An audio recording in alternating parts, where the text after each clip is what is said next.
Hi everyone, good morning. Welcome to the fourth lesson of this course, Tuesdays with Mori. I'm Abhishek TR and I'll be your presenter today. Here's a little information about who I am.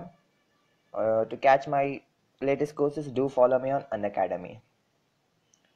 Today, we'll be talking about a really important topic that's relevant with the modern generation, the fear of aging and money. And this will be the 7th and 8th Tuesday. On the 7th Tuesday, when Mitch entered Mori's place, he figured out something really important: dependency. Apparently, the condition of Mori had been deteriorating day by day, and as of now, the only thing he could do all by himself was breathing and solving his food. All the other basic things like going to the bathroom, wiping his nose, it had to be done by the caretakers. When Mitch wonders how Mori had been handling all this is what Mori had to say. I began to enjoy my dependency. Now I enjoy when they turn me over on my side and rub cream on my behind so I don't get sores. Or when they wipe my brow or they massage my legs. I revel in it. I close my eyes and soak it up, and it seems so familiar to me. Forget about Mitch, it kind of moved me as well. And look at it how beautiful one can take life in a positive way. It's like you're going to be a child all over again. With that talk, Mitch starts wondering how Mori had been handling everything, and he has been wondering how the modern generation doesn't actually go well with the fact that they're aging. While he was on his way to Mori's place, he had been observing everything on the billboards. There was a handsome young man in a cowherd boy smoking a cigarette, two beautiful young women smiling over a shampoo bottle, a teenager with her jeans ripped, and a woman in her black velvet dress. Everyone. Not a single person would have passed the age of 35. And what does it say? That the modern generation is obsessed with young age. Nobody wants to get past 40, and everyone seems to be living in an illusion that they'll be living forever and ever in the same age. When Mitch put forth this topic in front of Mori, Mori started discussing about all the young people who had come to visit him during this time. And all the kids who came to me with their struggles, their strife, their feelings of inadequacy, the sense that life was miserable, so bad they wanted to kill themselves. And then Mori goes on saying that the young are not that wise. They have very little understanding about life. Who wants to live every day when you don't know what's going on?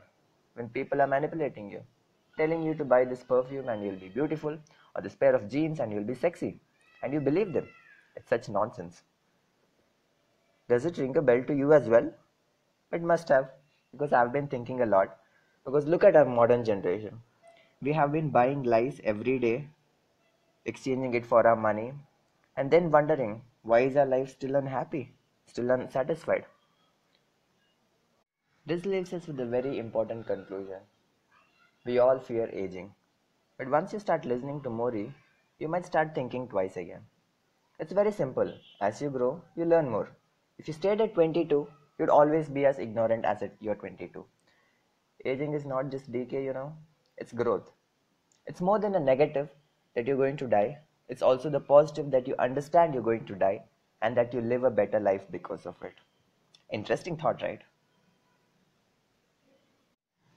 Once Mori drops that quote, Mitch starts wondering, he's an old man. He must be envying us right now.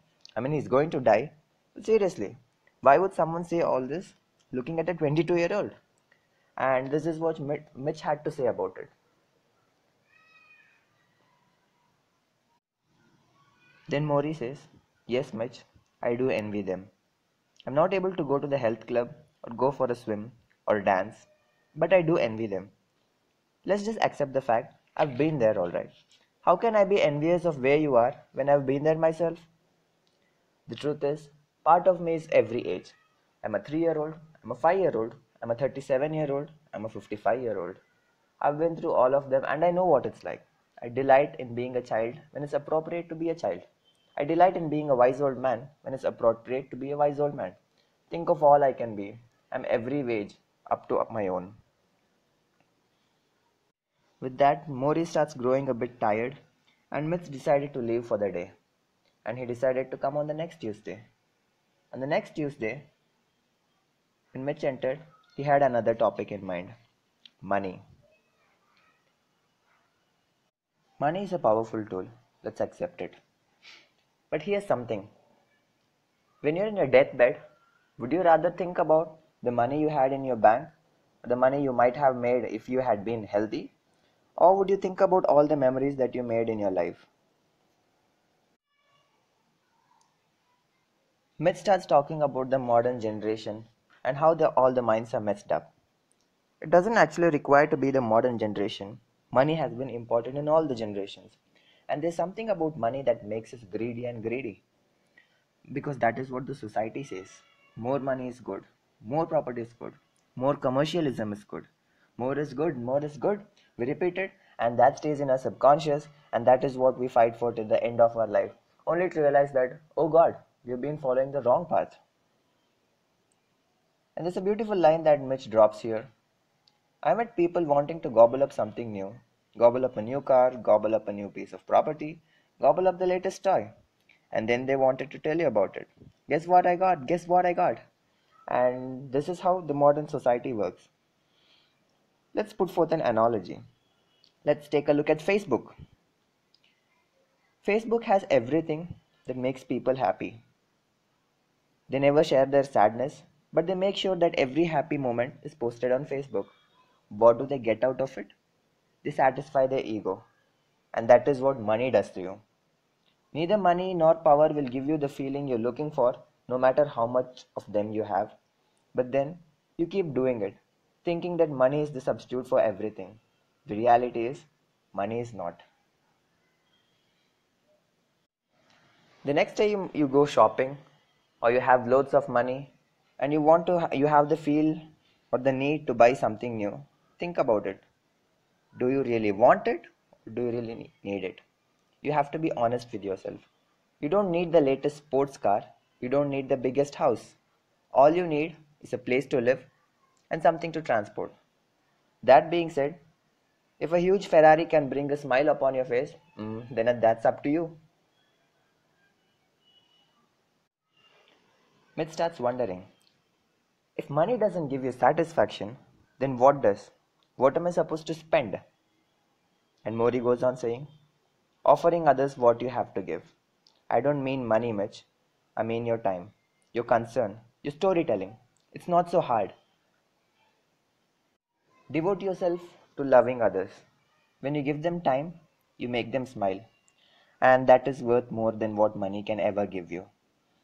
If you make a dissatisfied person happy, and that means you will be satisfied forever. Here's a little quote that Mori drops in between. A beautiful one, by the way. Do the kind of things that comes to your heart. When you do, you won't be dissatisfied. You won't be envious. You won't be longing for somebody else's things. On the contrary, you'll be overwhelmed with what comes back. Mori goes on talking about pain, and then he says, why do I have to listen to people when I have all the pain in the world? And then he answers himself, because that gives me happiness. That gives me peace. And with that, we'll be ending today's session. And here's a little question you can ponder upon, or you can take your notebook and do write a few thoughts about it. Make a list of all the things that you bought in the recent times or ages ago, and now you don't even use it. Things that have been costly, or things that made sense at that point, but now it doesn't make any sense at all. Go on, make a list, and think about it. Happy living, sayonara, see you in the next class. Bye bye.